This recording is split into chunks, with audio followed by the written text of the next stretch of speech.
Welcome back to Happy Hour, our podcast for young adults here at the Cathedral of the Most Sacred Heart of Jesus, right in Knoxville, Tennessee. We are so happy that you are with us. My name is Rick Grinstead. On the line with me, as usual, we have Holly. How you doing, Holly? Hi, Rick. I'm doing well. Awesome. You know, I can't believe another week is here, and the topic of today's podcast is a pretty important one, I think, in terms of kind of the world we're living in right now and the things that everybody's going through. So why don't you introduce what our topic of this week's episode is? Our topic is the 6 ways to live a joyful life from Saint John Bosco. Yes. Joy is very personal to me. I like to live with joy, but I got to be honest, Holly, in the world that we're living in right now, it's not always easy. Am I right?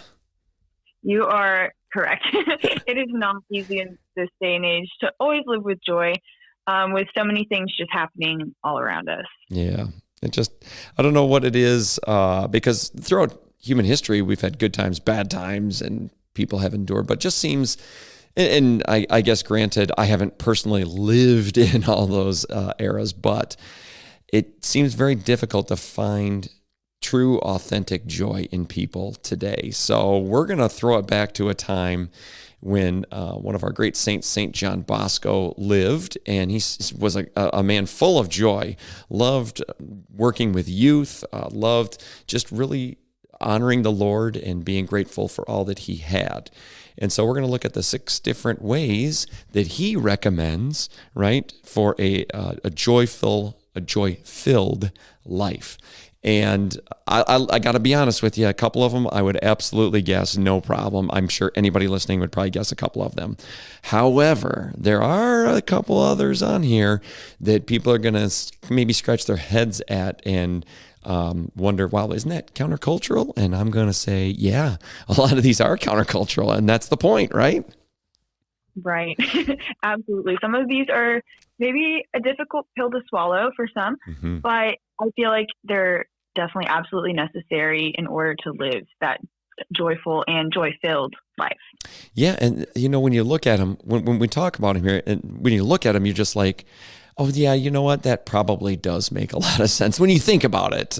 Again, a couple of them are going to be countercultural, maybe all of them. But when you really stop and think about it, these 6 ways that St. John Bosco recommends, I think set us up for success. And so let's go through them. Let's not waste any more time. What do you say? I say, let's do it. All right. Now, do you have the first one? Do you want to introduce the first one? It's kind of the big one, right? Like, I think all the others fall underneath this, but why don't you kick us off with the number 1 way? The number 1 way that St. John Bosco said to find true joy would be to live for God alone. Ooh. And he said, give God the greatest possible glory and honor him with your whole soul. If you have a sin on your conscience, remove it as soon as possible by means of a good confession. Wow. So live for God alone. And ways to do that is obviously by giving him glory. But honor, that phrase, honor him with your whole soul, that really stood out to me. But did that also for you, Holly? I mean, that really struck me.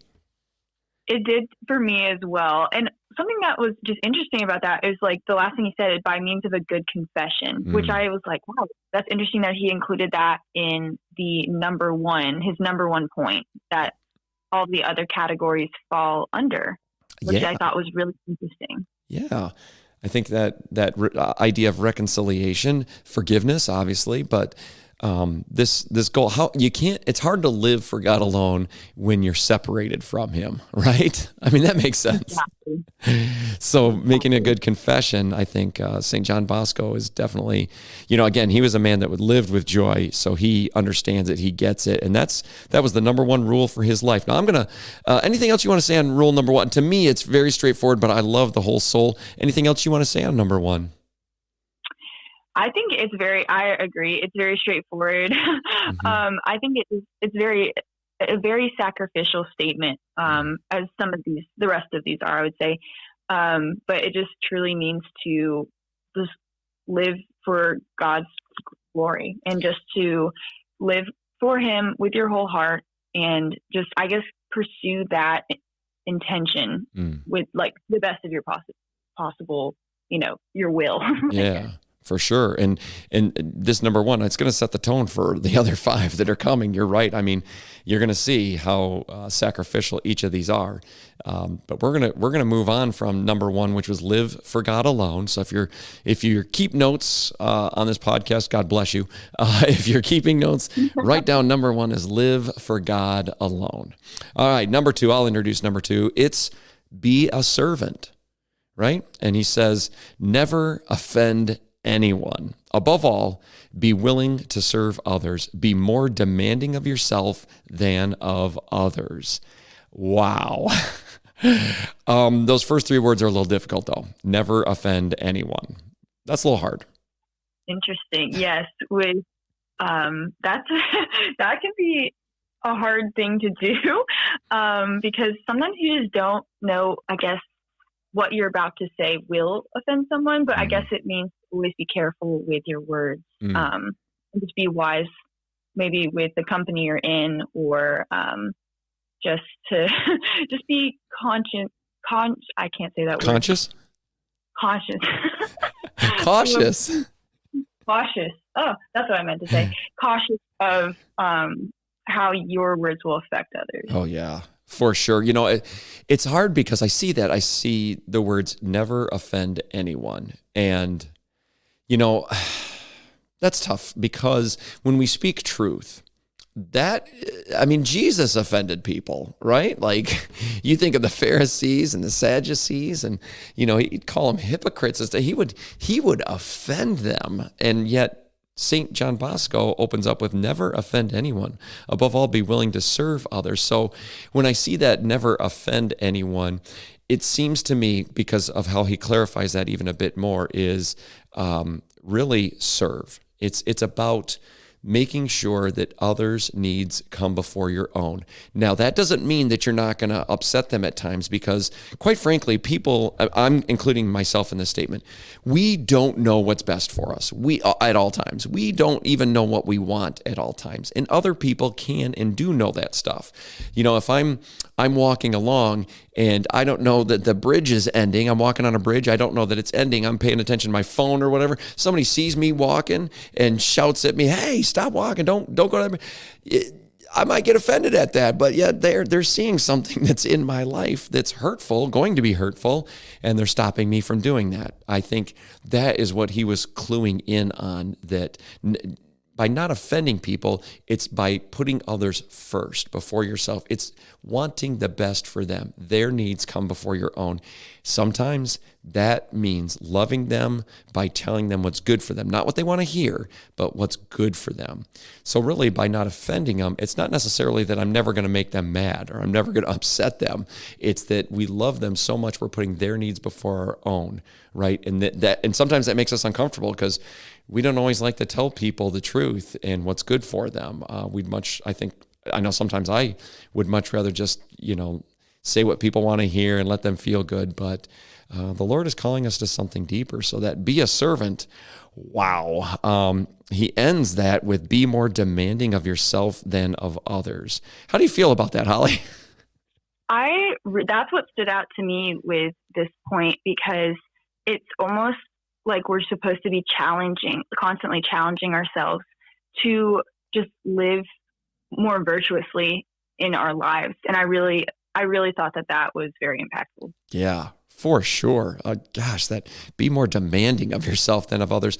I think a lot of us probably maybe are at times more demanding of ourselves than others. We look at our work, we want it to be done well. We have high expectations of ourselves.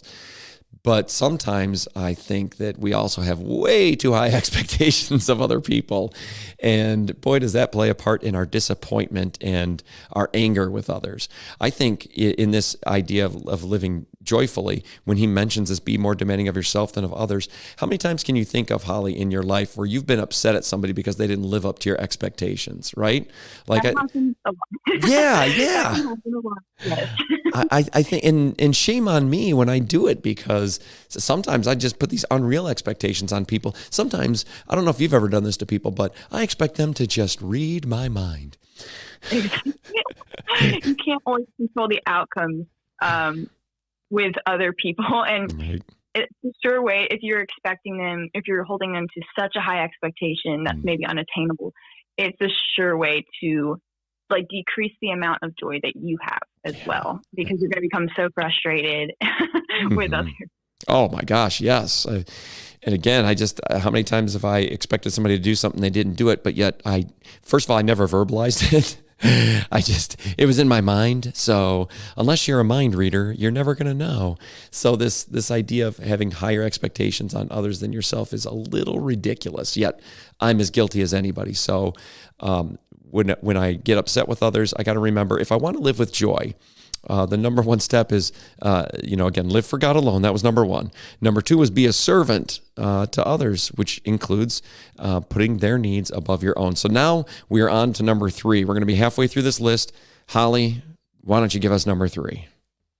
Okay, so number three is be careful in your association. And Saint John Bosco says, do not trust those who have no faith in God and who do not obey his precepts. Those who have no scruples in offending God and who do not give him what they should will have many fewer scruples in offending you and betraying you when it is convenient for them. Wow. He had a lot to say on that one. In fact, of all the six, that's right up there with the most he's had to say about him. So number three was be careful in your associations. What did you take away from that one, Holly? It's a hefty little verse or passage that he gave us, but it's a difficult thing because you want to, like, Jesus surrounded himself with the taxpayers and the sinners. So I feel like it's not saying don't hang around those people, because those people like need Jesus, like, so maybe more than your friends that already know him, right? So I don't think it's saying like to disregard those people. I think it's just saying you need to seek good counsel among, like, if you're seeking counsel, seek that among like your friends that maybe have faith in God, because they will give you, they might know more of what true love is, what true joy is. So definitely, like, if you're seeking counsel, go to those people, but definitely use that counsel and the wisdom that God gives you to help the others.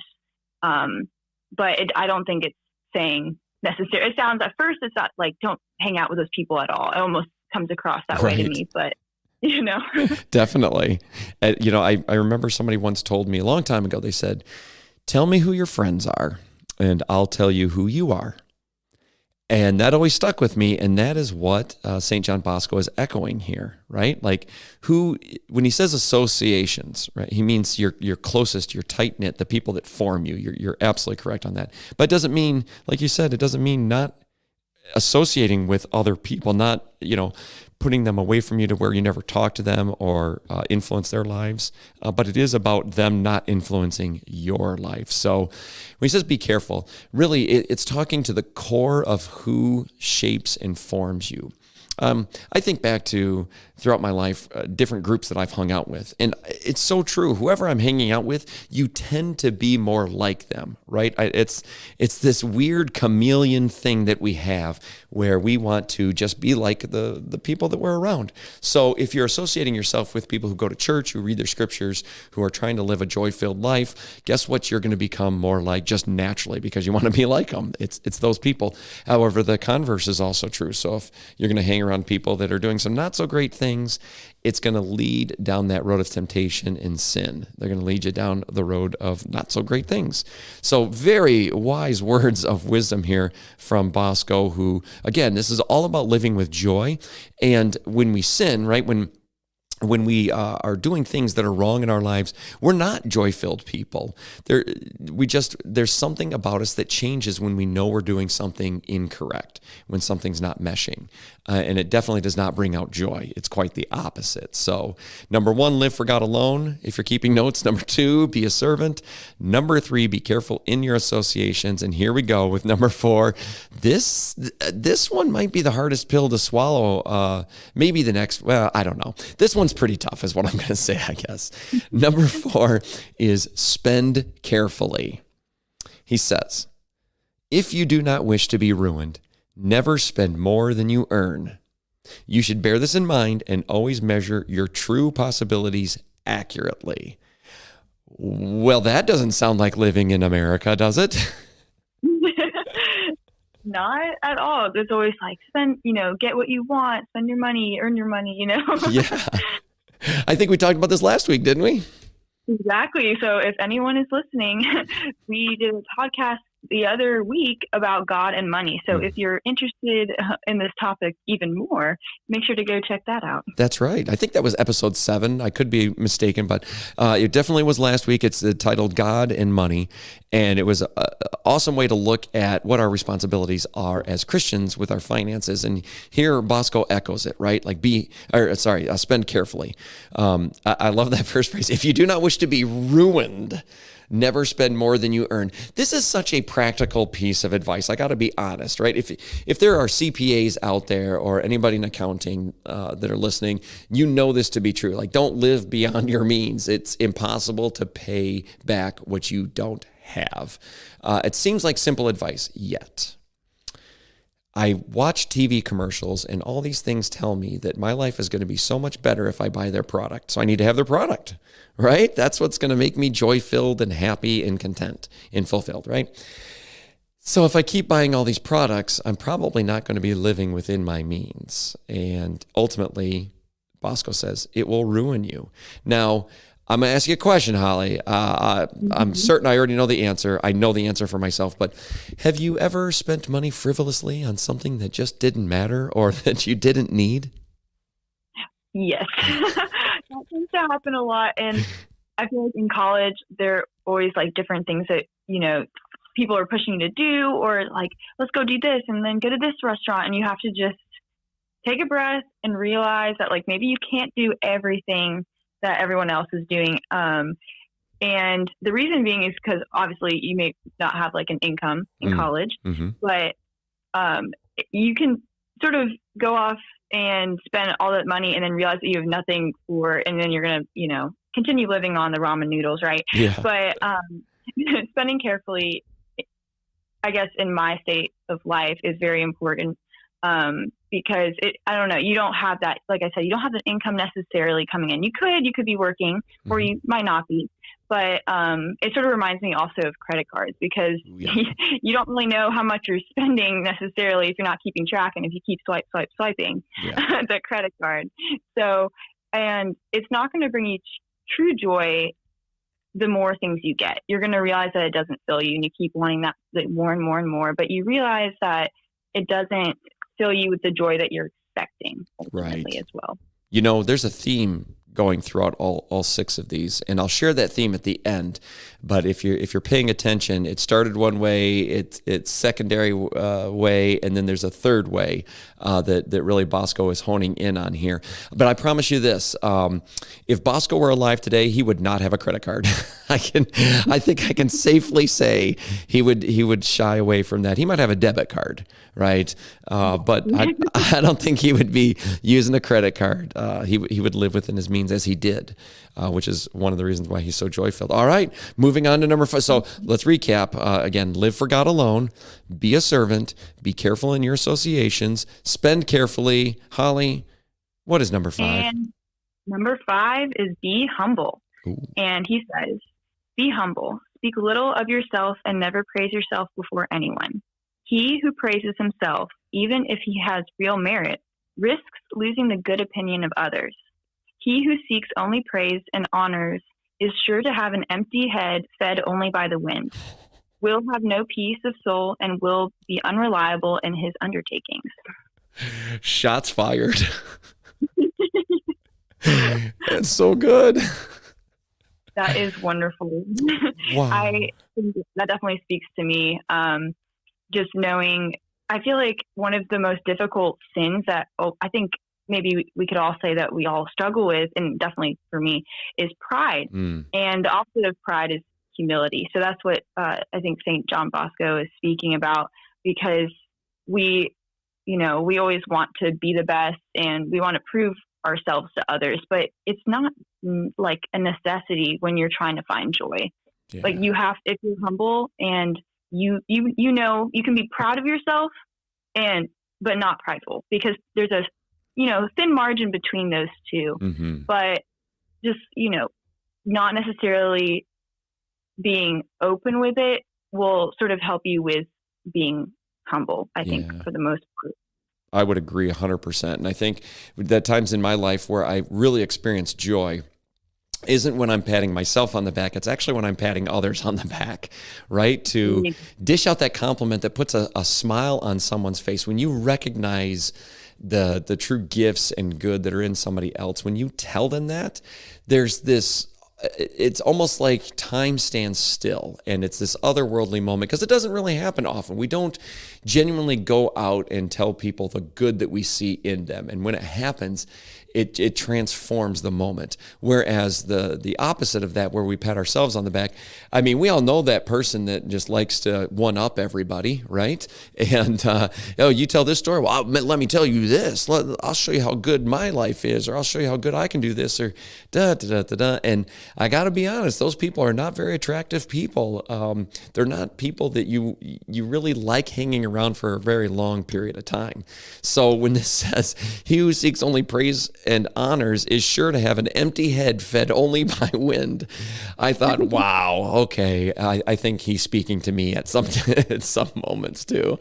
And I don't want to have an empty head filled with wind. I just don't want to have that. So this idea of being humble, especially about the gifts and talents that you have, because they're there to glorify God anyway. They're not there to glorify you.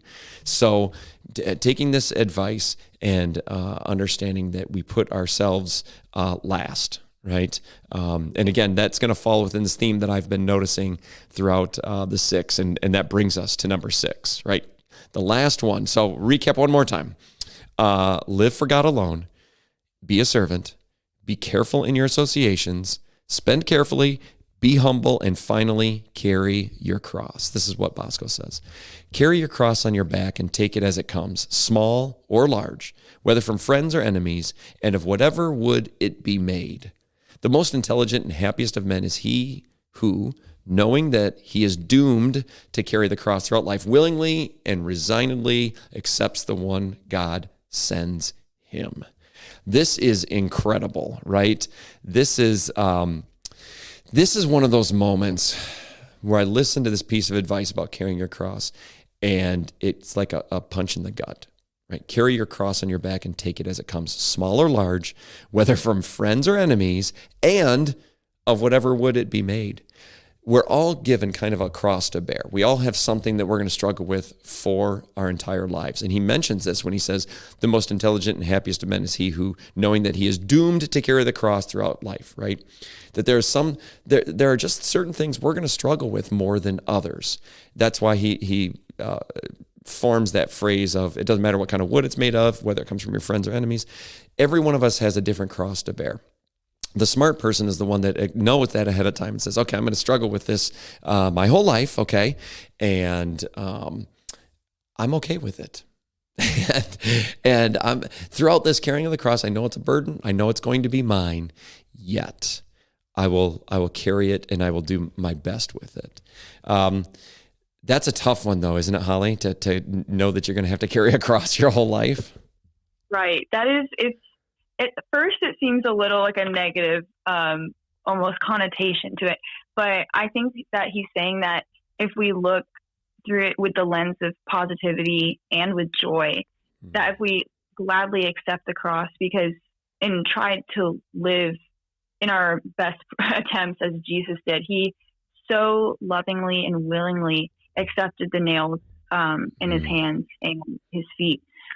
So I think it's just a call to try to emulate what Jesus did to the best of our abilities, which we obviously falls very short of. But I think that that's what his main message was for that. Absolutely. 100%. Identifying ourselves in the crucified Christ, right? And who are, I mean, we call ourselves Christians for a reason. That is the role model. That is the one whose name we bear. That is who we're supposed to be like. So understanding that, if Jesus had to carry a cross and was crucified, where do I think I'm going to be any better than that, right? Where do I think that I'm going to be saved from that in this world? So the 6 has a theme.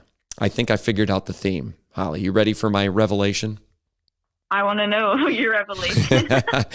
Here we go. So when we start with God, we kind of move into everybody else, and then we're on to ourselves. That's the word joy. I think I figured it out. Joy. In that order. Joy. Jesus, others, you. That's how we're to live our lives, right? Oh, that was good. I'm going to have to make, that should be a quote I'm going to hang on my wall. I can't take credit for it. I heard it from somewhere else a long time ago, but I just really noticed that theme here. It was, Bosco points it out. Number 1, live for God, live for Jesus. If you want to have joy in your life, it's Jesus first. It's that simple, right? Then you want to experience true joy, you put others next. Jesus first above all things, then others. Last is you, right? The last part of this equation is you, working on you. But you're still a part of it, right? I don't want to demean, there's a lot of people out there say, well, if you yourself aren't good, you can't be good for other people. Well, okay, yeah, absolutely. You're still part of this joy equation. You're just last in that joy equation. And Bosco, who lived this life of joy, he echoes those sentiments, right? To live with joy, Jesus, others, you, in that order. What do you think about that, Holly? Like I said, I absolutely love that. And I'm going to have to write all these down later. Right. So those that are listening right now, if you want to live with joy, it's really easy to remember that Joy, but it's as easy as it is to remember that, it's a little more difficult to spell it out, right? What it really actually means. But truly, when you wake up in the morning each day, just remember to live with joy. Now, today, we did run a little bit longer, so I apologize, but I do have to mention our unofficial sponsor of the day. It's Philips. Philips Lighting is our unofficial sponsor of the day, and I say that because in our youth and young adult center that we are renovating here, I just put in all these easy control Philips full color Wi-Fi LED lights. And they are tremendous. It changes the entire feel of the room. We can change it to whatever color we want, multiple colors, soothing, more energetic, whatever it is. So our unofficial sponsor of Philips Lighting, we appreciate you. And again, if you want to be an official sponsor, Philips, if you're listening, please just email me and we'll get connected. I doubt that they're listening, but it would be amazing if they were. Holly, we did it. Living with joy. We solved it all in under 30 minutes. It is solved, but we are now called to try to live it, right? Yeah, now comes the hard part, right? And a shout out to Saint John Bosco, who gave us all this tremendous advice today. I hope everybody learned at least one thing that will bring them closer to living with joy. For Holly and for myself, we thank you guys so much for joining us. We look forward to being with you next time on Happy Hour. See you next time.